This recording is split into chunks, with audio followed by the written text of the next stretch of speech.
Blog Talk Radio.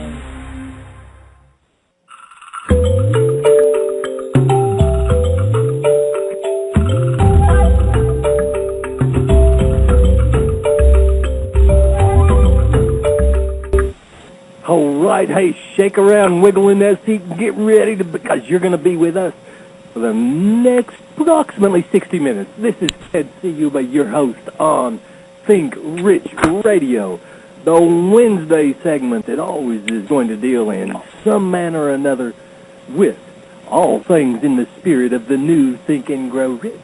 And you will not be disappointed today. We are brought to you under the auspices of the Village of Abundance Radio Network. And, of course, that's why you hear that nice little music theme that opens up the show. But the concept is really simple. We are a consortium of, for lack of a better word, light workers. We are gathering together because our resources, our message, the other people that we can attract and bring in because of influence that other people, in other words, we're all working to make a larger pie. So, the slogan is, we say it, about the Village of Abundance Network, who is bringing you this show, is simple. It's sharing stone soup, building a pyramid to the stars. That means we're here on Earth together. We helping one another, brother to brother, sister to sister, and together we all have far more, far better than we could ever have individually. And we're looking up because we want to make sure not only that we eat with the body, but that we come into a topic that our guest today is very close and familiar with. Excellence. Really, that's it. So we are so glad you could be with us because we're shifting gears now. You are in the Think Rich radio segment. Welcome.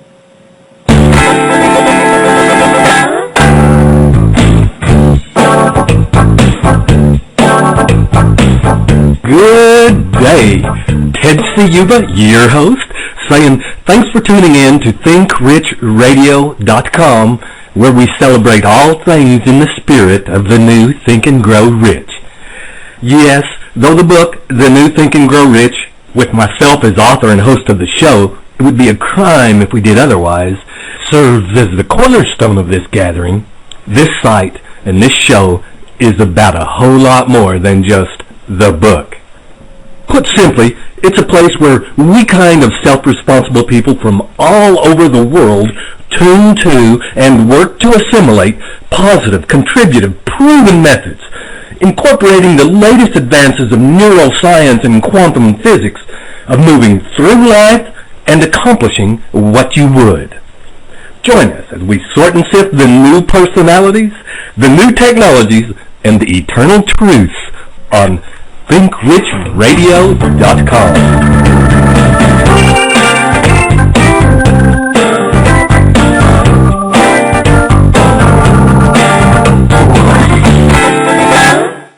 Yeah, good buddy. Thanks for being with us. And listen, I just saw Chap Oscar. He just winked at me. He's ready here in a minute, and we're going to go to Yeah, I'm right here, Ted. Can you hear me better now? I can hear you now. Now I know you're cooking, right? And we're going to be serving everybody. You got a sneak peek, listener? Because, Chap, now you know he's here. And I'll tell you what. Our guest, did you hear our guest laugh? And see? Yeah, good afternoon there, Jeff. Good to talk to you. How you doing there, Mr. Oscar? Doing fine. Haven't seen you in a couple of weeks, but Ted, we're in for some excitement. I've known Jeff for 3-4 years. He is, and I say this often, but I mean, this guy has sterling character. He's all personality. We're in for a treat today. He's really taken to heart the path he's on, trying to enable these sports people with the training and the mindset. So we're in for some real revelation today coming from Jeff. He's got a heart full of love for these athletes, and he's taken the time to really prepare a nice package for them. And folks, that's what Jeff, because remember, Chap Oscar knows the guy. You might know him as J.Scott. Scott Warner. That's J is the first initial, J.Scott Warner. That's what Jeff's about. You're going to find that he's a friend of ours. You're going to say, man, well, say, yeah, Chap knew him. I've never met him, but I like him. The same things we talk about, the themes of neuroscience. He's deeply involved in sports. We're going to take his wisdom and apply it to sports, business, and life. How about that one, Chap? That's exactly right. All right. Sounds great. Got the approval on high, folks. You're going to love this guy. And what we're going to do now, we're going to go over to the Chap Oscar corner.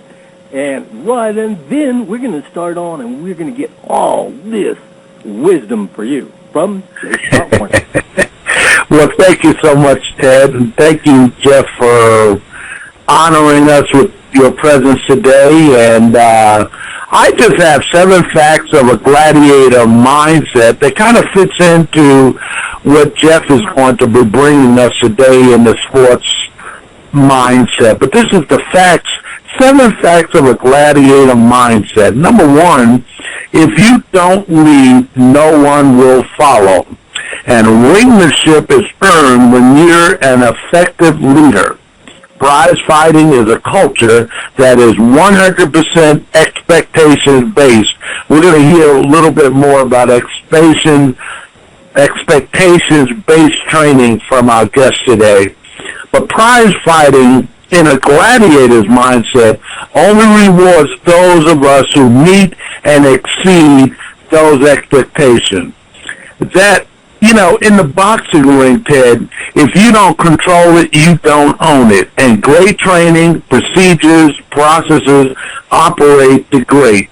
And, when I look at a prize fight, you look at the principles involved, but you got to look at that corner, man, and you got to look at that referee. And one of the most exciting things that I like to hear in a prize fight when that referee says, protect yourself at all times.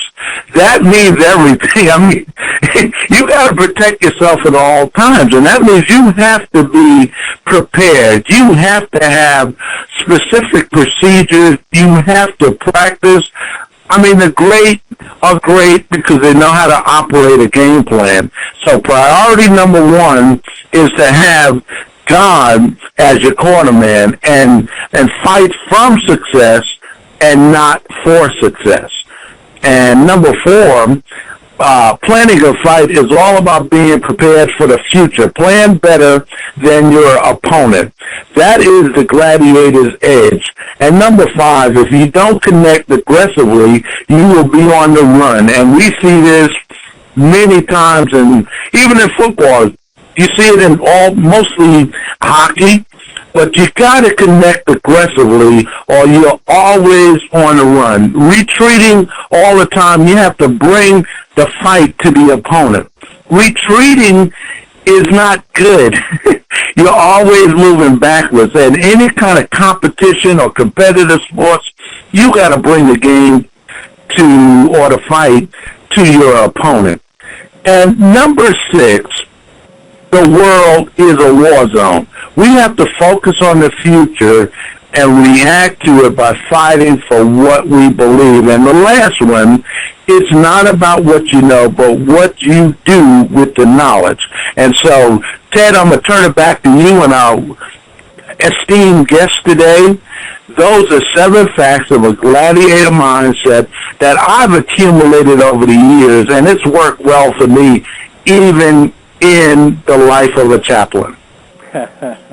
and we all got our opinions. I respect Chaps, but today we got an expert. He's so much an expert, he even gets offended when I call him a sports trainer.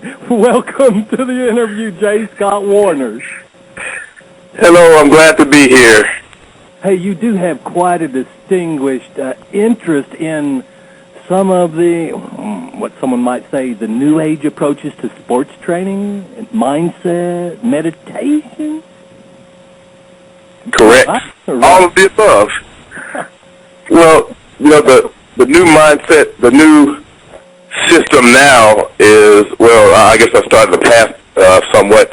Usually you would just, focus on just physical training, or you may call in someone to help you out with the mental toughness training. But what we do here in the sports mastery realm is we combine all the nuances, as the chaplain was saying, the mental aspects of it, the physical aspects of it, but not only that, more importantly than those two is the being able to apply them together and put it together and use it for a purpose, or in this case it would be, toward a sport.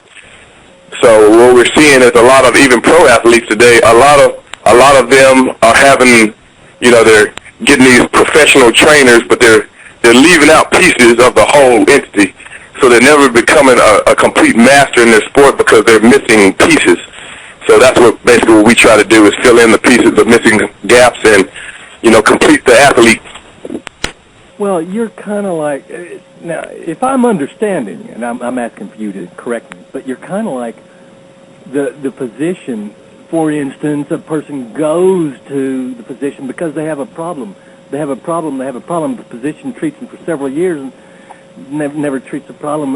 But the whole problem was caused because they had an emotional trigger that caused them to overeat. I mean, they were getting fat, quote unquote, if that was the presenting issue, being obesity. They were getting overweight and fat, but the doctor was only trying to treat the symptom, not the cause. That you're going to the cause, right? Right. Well, we look at one thing we're also finding out, and you made a great point with the physician illustration. Many people don't know that they even have a problem, for one thing. So a lot of times, the only time they realize that they have a problem is when they lose the game or they lose the event, and they say, you know what, I've been training for 5 straight years, blood, sweat, and tears, going to the grind, so every night, giving my all, sacrificing time for my family, and I did all of this, I came at the end and still lost, say it was a basketball game, we lost by 1 shot. So, the only time they really feel like they have a real problem is when the negative hits them, and then they say, hold on, I've felt so much pain from this, and I know because I've done it myself. I played in college and semi-pro and things like that, so I understand how you feel after you've put so much work into it and you still didn't accomplish your goal. So then that's when a guy like me comes in and says, okay, let's look at everything you've been doing. Let's look at where you are right now. Let's look at your mindset, first of all, and let's see what we can do to fill in some of these problem areas and, get you back to that same level and better for next time so you actually do, come out the end victorious. So basically, you're right, a physician / tailor, because everything is tailored, Every athlete's different, just like your fingerprint. So a lot of these trainers are giving people a cookie-cutter system, and then people are upset and they wonder why it didn't work, but it's not working because everybody's different. Just like you said with the physician. We deal with the same thing, and if you want a cookie cutter, we got a cookie cutter, But right. It is, the diagnosis is perfect, How much does it cost us? Well, let's see what we need. Cool. Right. So you're doing this in sports. How would what you described, again, carries on that same metaphor, it seems to me, because let me put it this way. I've not often heard of people going to a doctor when they were feeling good. They usually go because they are hit with a problem. And now right. Describe the same kind of leading up to it. Obviously, the physician has to do the same thing, but, see where they're at. Now, so the cookie cutter we've established is what?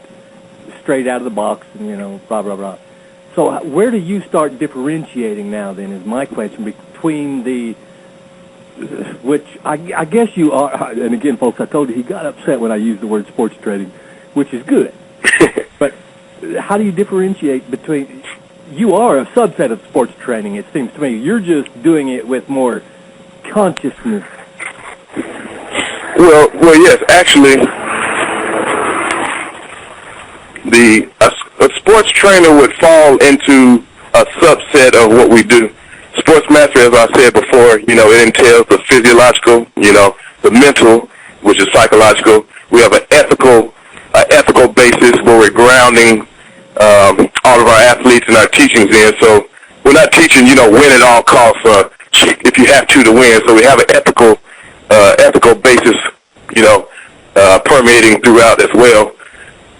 So there's different, a trainer, and the reason I make the distinction, and as you well know, you can go to any gym across America. You can go to, 24-hour fitness. You can go to the YMCA. You can go to any of them. You can find a trainer at any of them. And the trainer, what he's going to do is, or what he or she is going to do is only going to get you to a certain level. They're going to get your body, hopefully they'll get your body in shape. If they're an exceptional trainer, they may give you a couple mental toughness tips on the way to help you train better. But even with that doesn't mean that you're going to be able to perform better. That doesn't mean that when the situation hits you in mid-game, you'll know what to do, how to do it, and the confidence to do it. It's a lot more than just a trainer. And that's why, none of our, associates are called trainers, they're all artisans, because we actually practice it and we can instruct in it. So it's a slight distinction, but what I tell people is if they go to a trainer and then they get to the best shape they can get in, then they can come see me after that. Because what I'm going to give them is a whole nother basis to apply their training. That's what the trainers nowadays are missing. They're not teaching people how to apply it to their sport. You can jump high, you can run fast, you can be the strongest person on the field. That doesn't mean you can play, though. You see the difference?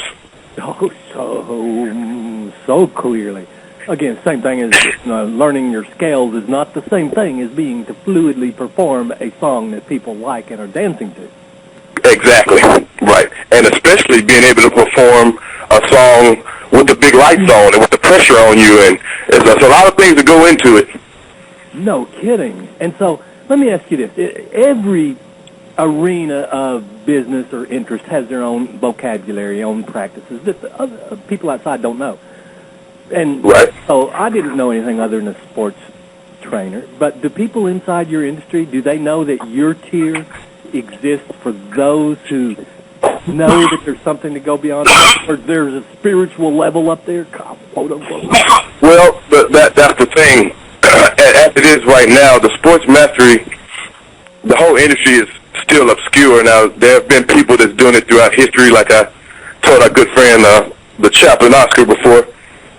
The Soviet Union was using sports mastery principles back in the 50s and 60s in the Olympics. It's just America didn't know about it, but if you actually went back and did some research, as I have, in some of the training books that they had back then, they all talk about sports mastery, process of attaining sports mastery, principles for sports mastery. You come to America and look at the literature, you don't even see those two words behind each other, side by side, sports and mastery. So it's a kind of an obscure niche, but it is there. So what we're doing now is we're trying to educate more and more athletes and, some of these trainers now to start training these guys in the sports mastery principles. You can still train and do everything you've been doing, but we want to kind of get people to start thinking of ascension. Start thinking mastering a sport instead of, like I told one basketball client of mine, they wanted to know how to, make the team next year. They were on the bench and they wanted to start next year. I said, okay, well that's perfect. I sat the bench before, so I know what he meant. So, but what you have to do is you have to start thinking on terms of how can I be the best person I can be, the best player I can be, and the starting will come after that. I mean, if you're the best player you can be, I'm pretty sure you'll start. That's just how it works.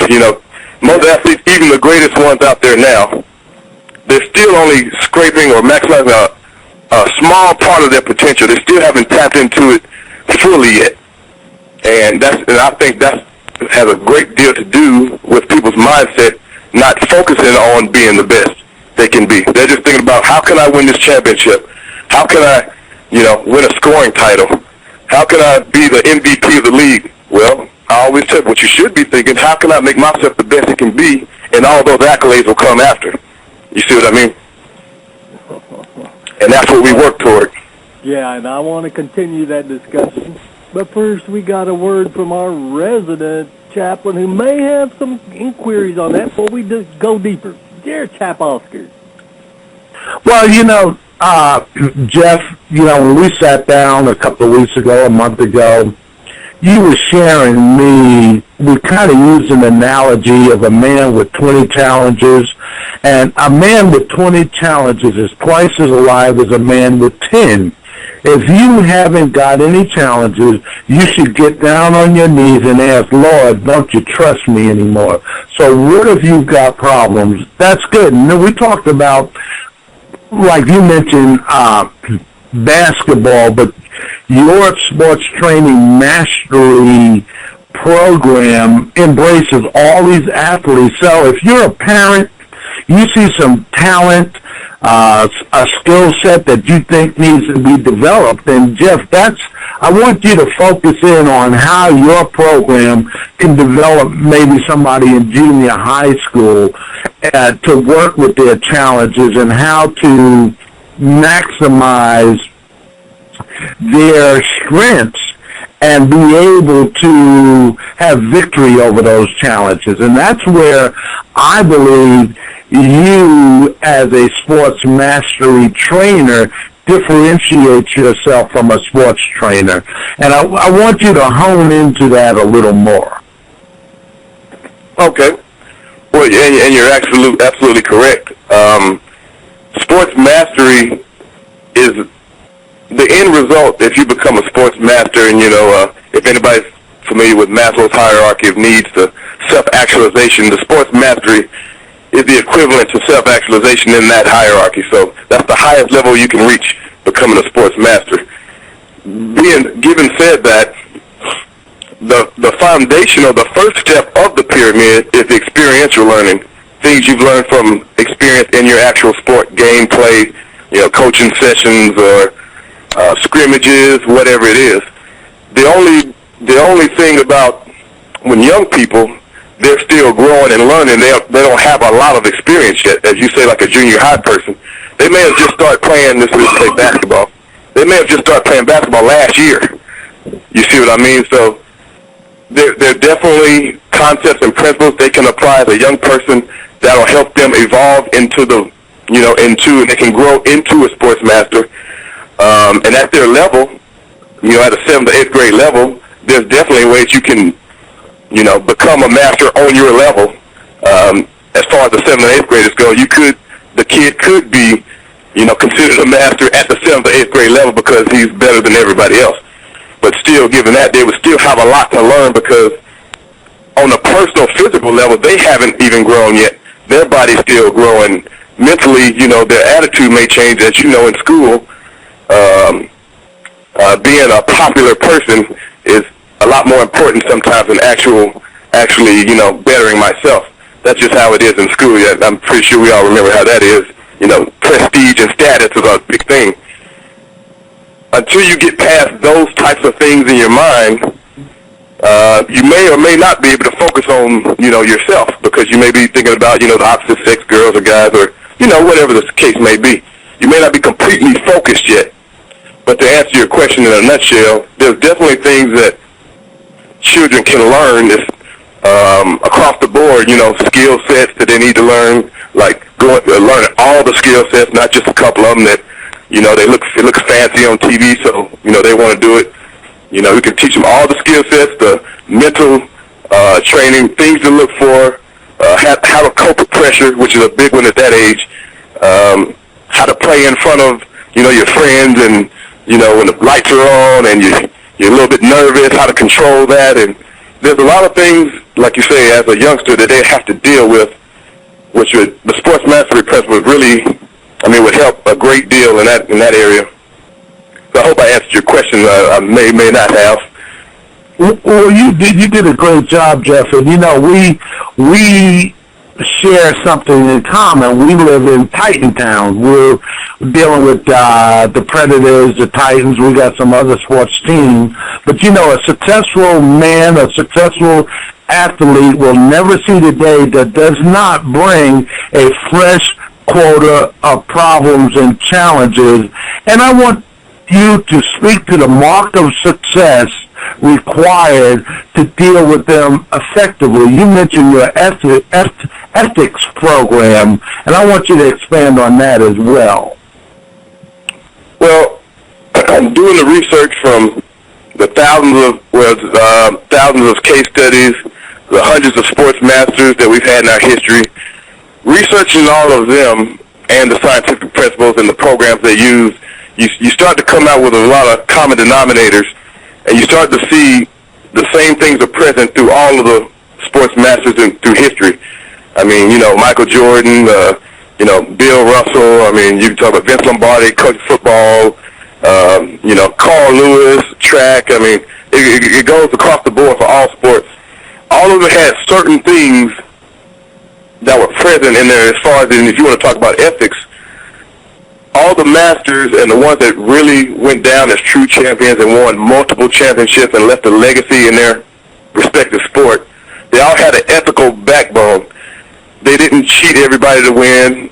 I mean, regardless of, I mean, you know, off the court, you know, you might hear, you know, gambling or whatever else, but as far as on the court, they had a guiding light. They didn't, you know, try to hurt people to get the extra point, you know, undercut people or, you know, cheat or, as they call it now, gamesmanship, which is kind of like baiting the referee to make a call that's not true or making it seem like the other guy fouled you and it didn't.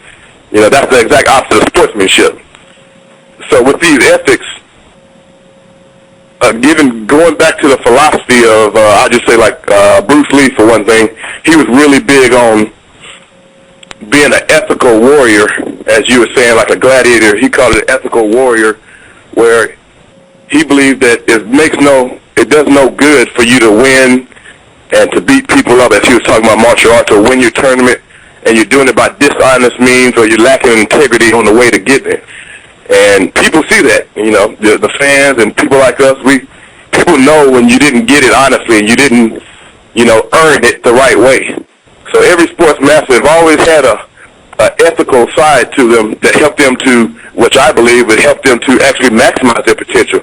They're doing things in the right way, or they're doing things in an ascension, you know, style, as opposed to if you're doing everything, you know, derogatory, or I'm trying to do whatever it takes to win, or cheat if I have to. Their career and their legacy doesn't seem to flourish quite as well as, and their potential is also. They don't seem to quite maximize their potential as well when they're doing dishonest things. So I realized that was a big part of everything, and I know they don't teach that at all nowadays in sports. The people I've talked to and worked with, none of the coach or trainers ever talk about ethics for one thing, because that's everybody's opinion. But there are some things, I mean, it goes the same in business, as me and Ted talked about before. You know, John Maxwell, the great speaker, he says there is no business ethics or sports ethics. There's just ethics. So, and I believe that too. People conduct themselves in the sports, it carries over into their personal life. If you cheat in the basketball game or football game, it's highly probable that you may cheat in life on something, you know. So that's what we always try to teach everybody. Ethics is really big. It's huge. Well, you know, Ted, Jeff is resonating with our listeners because one of the things that you expound upon in the New Think and Grow Rich is very much the frame of reference Jeff comes from. And, you know, your most recent book, 101 Success Secrets, which I'm taking a little pride being the first one to do a Amazon review for that book. It's incredible. And, you know, what I like about what Jeff is sharing, it really is the thinking game. It's being able to understand adversity and challenges and getting out of rut and the discipline it takes to be a professional athlete. You know, a lot of people today, they already know these guys are making crazy amounts of money, and they're watching these guys, and invariably they go out, and they're just, a lot of these guys are just a poor reflection of the professionalism. I know it's kind of hurt other team players to hear that one of your star athletes just got arrested or getting drunk or doing something silly. I mean, I like, Jeff, that your sports mastery program includes the ethical training and the discipline and the wholesomeness, and you know, they're not learning this in school. It takes your type of program, and it takes, Ted, which I'm saluting you, and I think you and Jeff or a perfect match for some kind of package, but I think the 101 Success Secrets is a perfect part of any sports mastery package. Well, sure it is, and that ethics part is so vital that you talk about, and that is, not only is it not taught, it's actually not legal to bring up topics like that in the schools where they are norming the population. So it goes way beyond between not taught. It's structured in. Now, I'm not on a bandwagon on that. I'm just saying that what our friend J.Scott is talking about is right up the alley of the Village of Abundance concept.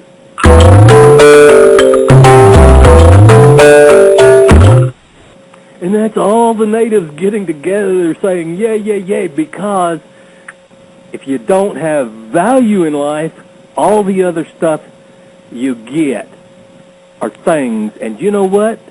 We didn't say you couldn't get them. We said they wouldn't ultimately bring you happiness.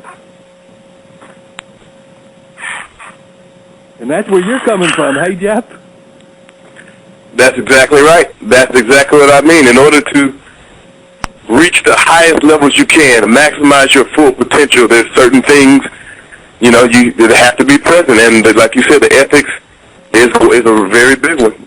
It's very difficult to maximize the abundance that's there for you, and you're going to, and I know we talked about it before, it's similar to an inner self-conflict on the inside.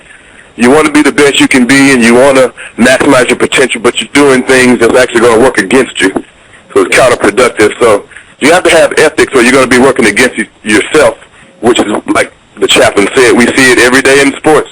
You can turn on the TV almost every single day, and you'll find more and more of this going on. And you got to have mentors. First, you got to have the desire. You got to have mentors, a number of them. But mentors, you know what? It's something else you don't often hear. But I know, because I'm a father also, and I also am a son. And you got to have mentors who actually, truly love you, and that means, therefore, that even when they correct you and they teach you things that are far in the future that you can't see yet because you're too young, green, immature, but it means that they have experience, have love, and the most important thing to them is certainly not to be right. It's not about that. Is they're working to make you, as the athlete, as the successful. They're working to prepare you for what the world is that you will find, and being involved, like you're talking about the mindset and the strangest secret is so cool. And you know what? So just right off the bat, I'd like to say what one of my listeners is pulling. It's my dog, Roger. He's pulling on my pants leg, and he's saying, wow, it's not always that easy and clear cut in the world. Like Chris. But I got what I got to pull on you today. Big Chap Oscar, by the way, he capitalized on this. As a marketer, we're not going to go there, but I do have to mention it. As a marketer, he capitalized on Lance Armstrong's name today, and he's a title, Lance Armstrong, at Oscar. Now, as a marketer, he was getting those hits. But there you go. Well, I sent Jeff a copy of that, and I wanted to just beat the big O to the punch. And that was a tremendous headline. Lance Armstrong confesses to Chap Oscar. And, coming 24 hours before that interview, because, Jeff, at the end of the day, it is our problems that become the seed for our promotions. And just speak to, these young athletes and these professional athletes and the people that would look to you for sports mastery training. Just share with us how obstacles actually introduces an athlete to himself. Well, hold on there just one second. I got one. Hey, by the way, your new telephone, Oscar, it doesn't work. You're not hearing and receiving, sending at the same time. But what I want to know, with this Lance Armstrong thing that is so big right now, and we're talking about ethics, maybe, first of all, we know that Lance had desire. We know that he was dedicated. We know that he trained, and we know that how he escaped, we don't know. How he didn't get. But maybe we don't know where his ethical line was. Maybe he, comment. Exactly. Come on now. Yeah. Well, that's exactly it. You don't know until, like you said, you get to talk to a mentor or an artisan like myself, and then that's one of the things we underlie. We find out where's your ethical line at. First of all, as we're talking about your physical prowess and your mental toughness and your sports IQ, and now we find, well, where's your ethical line at too? Like you said, it may have been, Lance Armstrong is a touchy subject, because anytime you're dealing, in my opinion, when you're dealing with the PEDs, the performance-enhancing drugs, and you're also dealing with a guy that was a cancer survivor. Right. So, unless you're going through that and he's an athlete with a lot of pressure on him, I'm not sure where his ethical line is, but I'm kind of thinking if I'm have to do certain things for my cancer and I'm trying to train too, you know how the medical industry, they have you prescribed to so many different substances, and then you take an extra one to help you work out. Who knows where his ethical line is, what pill is worse than the other one, or which one is worse than this one, so that's a very touchy thing when it comes to Lance Armstrong, as far as, the ethics of it, because like you said, we don't know what he had going on, what his ethical, line really was. But I know one thing's for sure, talking to a guy like me in the beginning, man, could have saved some of this. Man, could have helped him out a little bit down the line. Maybe he still have all his his trophies and accolades now. Well, and now he'd be going on Oprah talking about he's one of the best cyclists ever instead of a confession. Yeah, you're so right, Jeff. Ultimately different than what it was. Yeah. But like I said, people nowadays, and we always talk about with the, abundance and law of attraction and things like that, and people are very judgmental nowadays, and I understand the marketing aspect, because it keeps money generating as long as ESPN keeps talking about it more and more, and then if we get Oprah Winfrey to talking about it more and more, that generates more revenue. So I understand that part of it, and I think that has a lot to do with the sports in America, and that's a lot of the reasons why, like you said, they're not taught ethics, and they're definitely not taught or even thinking on terms of mastery. Even the pros, you can look at the pros, almost any sport right now. You can go to tennis, you can go to Federer, you can go to, Venus Williams or Serena Williams, or, you go to boxing, Mayweather and Pacquiao, and those guys there that are at the top of their game, they're not even taught sports mastery principles. The thing with them, just like Michael Jordan and all those others, they had it inside already. They just wanted to be the best they could be, and they want to dominate their sport. Now, I don't even know if they know that that's what they're doing, but they're actually on the path to sports mastery. And look at the results they get. For a lack of better term, but all of those have, had a lot of achievements, because of that. They from what our research shows, none of those people ever thought their whole mindset was just on the trophy, was just on the title belt. It was like, I just got to win this belt. I have to win this trophy. All of their mindsets, listening to their interviews and reading their documentaries and, press releases and then books that they've written, all of them said the same thing. I always tried to be the best I could be. I wanted to see how far I could push myself, things like that. They never just focused on the goal. They went past the goal. Right. And going past the goal, guess what? That means you reached it. Well, I liked what you said so well. Thinking, what do I need to do to qualify for the game, or whatever, right? That kind of thinking. It is really, it's kind of like, and by the way, I have several years that I was in the penitentiary of the California State University education system, right? So is they use, by the way, I used penitentiary as a metaphor, not really there. But well, yeah. so often, now I'm talking about they're training trainers. They're teaching the teachers who are going to go out and teach the population. They're teaching them to get everybody up to minimum qualifications, minimum standards, talking about norming them so that, they don't cause any problems for the future. But the minimum quals is the word they use. Whenever that's what you're saying, it's just trying to ring on, and it's just, you say it so well, it's just asking the wrong question. You're exactly right. That's the reason why I felt the need to get started in this business like 12 years ago with no one out there else doing it but me, because of what you just said there.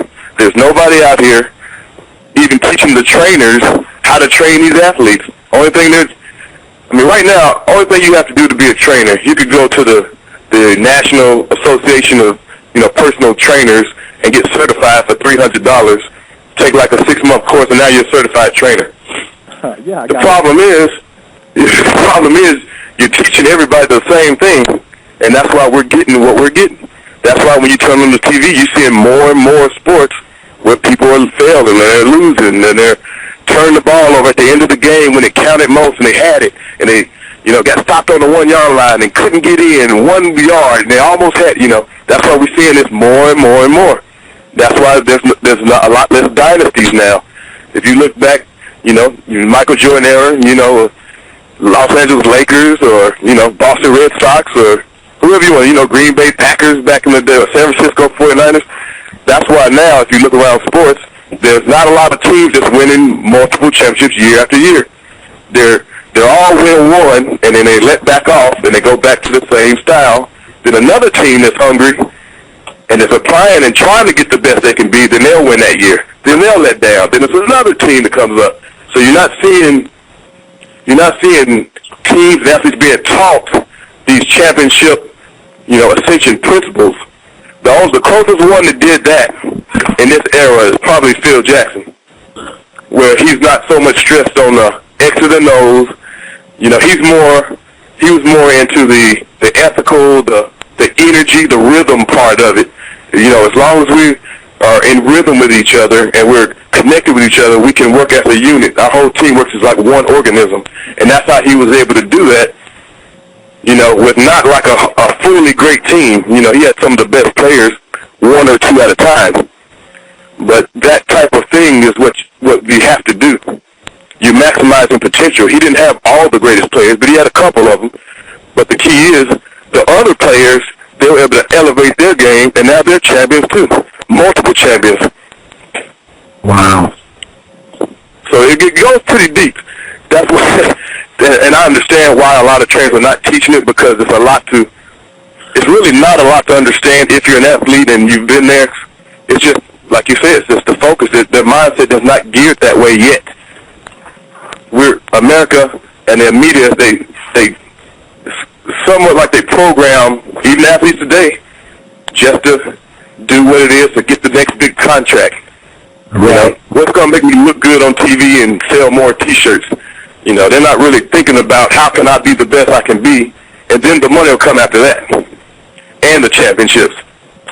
Yeah. So that's the difference. And it's so easy because, first of all, we always extend anything good to, we say business and life, and we say so often, and we're not the first, sports metaphors, business metaphors, war metaphors, life metaphors, they're all the same, right? Right. There's a lot of distractions. And if they get good, if they get tied in, they get focused, all of a sudden, those rewards start coming. Well, then they got a whole nother level of trying to maintain and keep and stay back and focus, because even what you were seeking can now draw you off focus. Right. There's always, that's exactly right. Always. And that's why there's another step after we get to sports mastery, which we're unveiling here soon, which we call it the master code. Now once you've gotten to sports mastery and you reached it, now we got to keep it. It's just what you said. That's great, Jeff. You're an experienced man, Chop. What you want to kick in on this one. Well, basically, Ted, when I look at the New Think and Grow Rich and your body of work, the 30 books that you've written, and I'm not saying this to be self-serving to you or throw you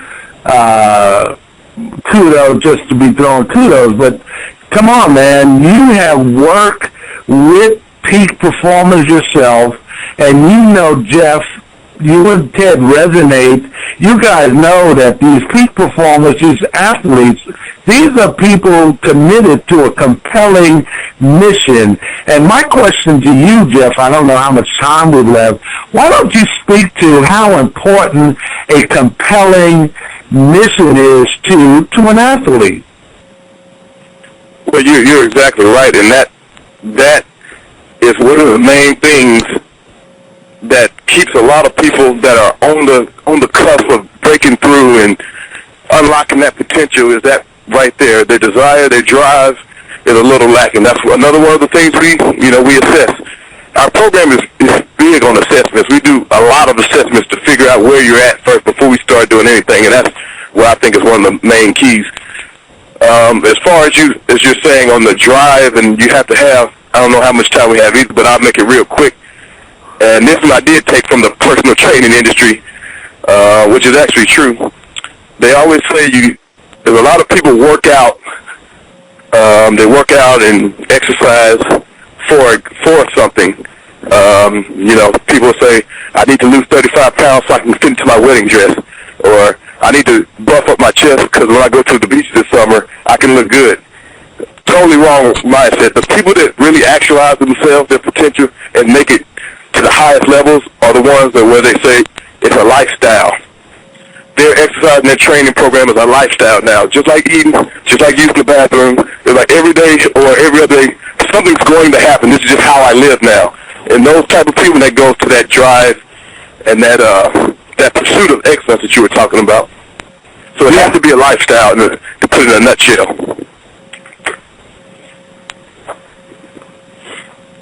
Man. Does that answer your question somewhat?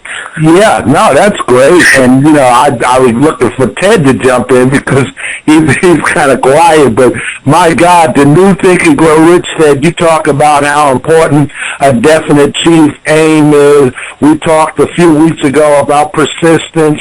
Everything that your life has been about, Ted, resonates exactly with what Jeff is saying sports mastery does with an athlete. I mean, it's so important to be committed to a compelling mission.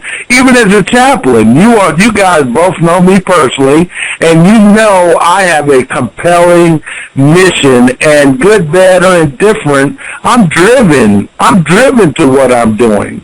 And that's what it takes. I mean, there's no ethical issue because I'm not going to allow a weak moment to erase everything I spent my whole life trying to develop and be about. So that's, right. I think you really put that out, Jeff. And Ted, you need to speak strong now. I know you don't like to self-promote, but my God, that's what your whole book is. The New Think and Grow Rich. That's what the 101 Success Secrets are all about. That's what the other 30-some books that you've written. That's identity about, and that's why I said we got a friend that we'd never met before just now. That's right. We see eye to eye more than most people know. There is no conception of it. And, my background is not sports. It's business and specifically in the marketing arena. And, I'm dedicated to that, mastery in whatever way. But I also go out, and live, move, have my being in the real world. I can't always stay in the chapel where the candles are burning, right? Yeah. What I'm getting at is out there in the real world, the easiest thing to sell is absolutely different from the things that we actually sell. Because the easiest thing to sell is the magic bullet. Oh, you want to look great this summer? No, it's smart. come into our clinic, and we're gonna pop, and you know, and they have music that makes you feel good. You go in, my goodness, they're giving you cheese and crackers in the room right before you go to sign a contract. You know, but that's true. So it is a struggle. By the way, the question, how much time do we have? Well, we're going to be gone, disappeared in 10 minutes, folks. So you better be enjoying as much as you are, because you still got more time, and you got time. Jeff, by the way, J.Scott Warner is the proper name. That's the way you sign your books, and you're on the Internet. But you've got a number of websites. Give our listeners at least one or two ways they could connect with you. Well, if you'd like to learn more about sports mastery, training, philosophies, principles, or just have any questions about sports mastery, you can go to our company site, which is psionova.com, Psionova, like Psi Power, PSI, psionova.com. You can also look at sportsmastery.com, sports-mastery.com. That's our blog. You'll find a lot of great information on there as well. And from either site, you can get in touch with me directly. Cool. Hey, and you know what? It occurs to someone with an English language background that there's probably some meaning behind the two root words of psi and nova. Of course, there is. It takes a very intuitive person to ask that question. So I was wondering how many people, not that many people ask that, but obviously it does have a good answer that goes right along with our law of attraction, neuroscience type things. The psi, obviously, goes to the, psi power, the brain power. In martial arts, they call it chi or kai. It refers to the internal power, internal energy. Nova, obviously, from astronomy. Supernova or a regular nova, actually, it draws its energy from a dead or a dying star. The power draws into the middle of the supernova from a dying or collapsed star. That makes a nova. So the psi and the nova, we're drawing power from our psi and applying it to whatever we're trying to do, which in this case would be sports mastery. Folks, I think you can catch a concept of where this man is coming from. Goes pretty deep. We go into the source energy. We start going into lots of metaphysical, esoteric type things. So I try to keep it as like you said before. I know a lot of people are not as adept into that type of lingo as some of us are. So I tried to keep it kind of generalized as I could, at least in the beginning stages, at least. Oh, I know what you mean. They talking about Think and Grow Rich and the new Think and Grow Rich. We had that in a discussion a time or two. You may know I'm the guy who took Napoleon Hill's original and made it current, modern, quantum for the new age. But right.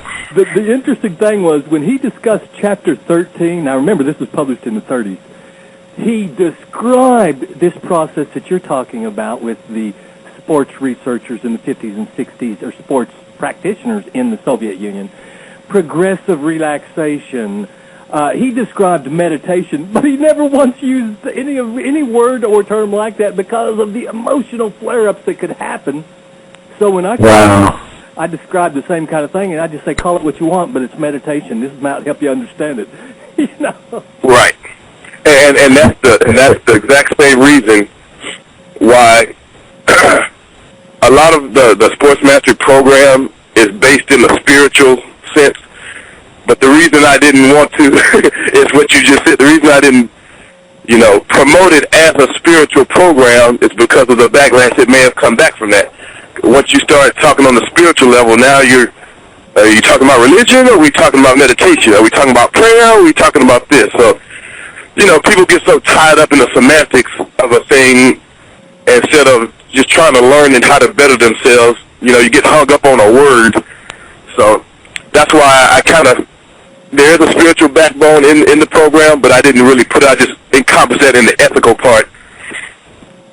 No, it's a good choice, even though they're synonyms for the same kind of thing. Right, it is. Yeah, you're right. The immaterial. Yeah. Cool. Hey, well, listen, we're at the point where we kind of like do the round robin, right? We will give you a chance to clean up, but first, Chap Oscar is the first robin. Well, gentlemen, every morning in Africa, a gazelle wakes up. It knows that it must outrun the fastest lion or it will be eaten. Every morning in Africa, a lion wakes up. It knows that it must outrun the slowest gazelle or it will starve to death. It doesn't matter whether you're a lion or a gazelle. When the sun comes up, you better be running. And I can't begin to thank you, Jeff. You've been my friend for quite some time, 3-4 years. You've always been a stand-up guy. I've always respected you, and that's why when I had an opportunity to introduce you to the great Ted Ciuba, putting you two guys together, it was an honor, and it is an honor today to co-host you on this program today. And I know you have a heart for young people. You have a heart for athletes. You have studied your craft.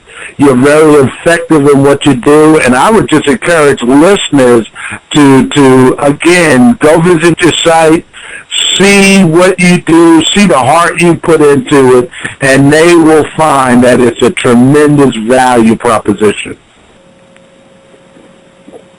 I tell you, this guy has a heart. He always does.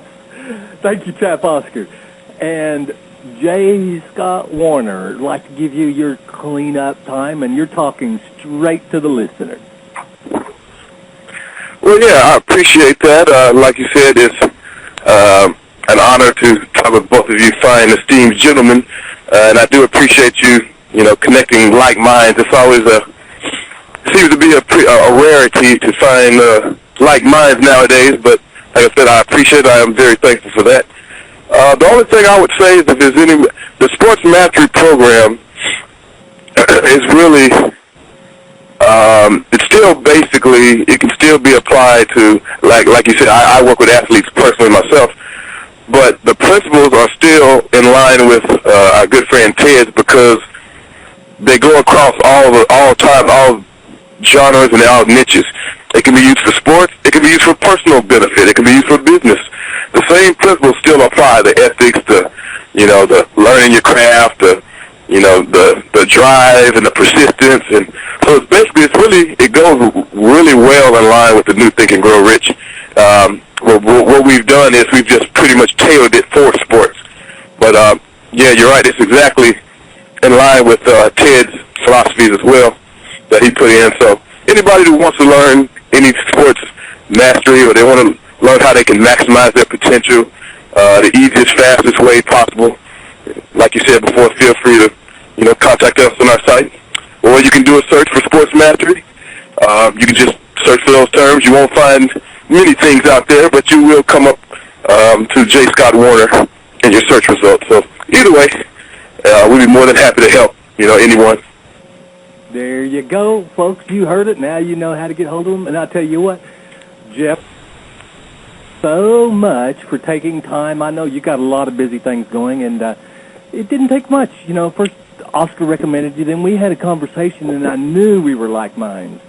And I'm glad that you took the time because I certainly feel, and this is all done for you, listener, I certainly feel that you benefited our listeners and add more value, dimension, depth to the experience of life. To getting up to the top, it's not just quantity, it's quality, and that's what Maslow is about, and you identified that. Thank you so much. Thank you. And I'll tell you what, listener, too, we thank you for tuning in again, to Think Rich Radio. We love it. And I want to close just with a concept that I pulled out of the table of contents. Kind of sexy, huh?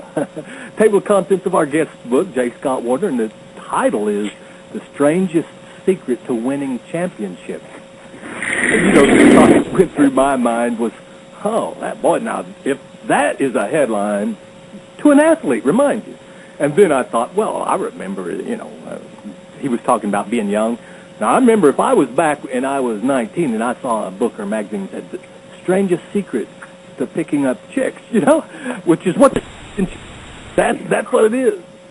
And so I said, that's it. But then this closing chapter, something I'd like for you to think about.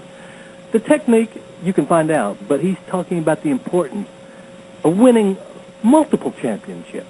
So he takes them beyond the championship and creating a legacy that will etch you in sports history as a true champion.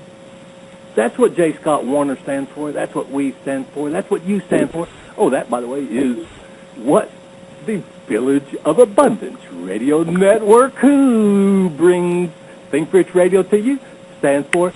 Thanks for being with us as we share Stone Soup, building a pyramid to the stars.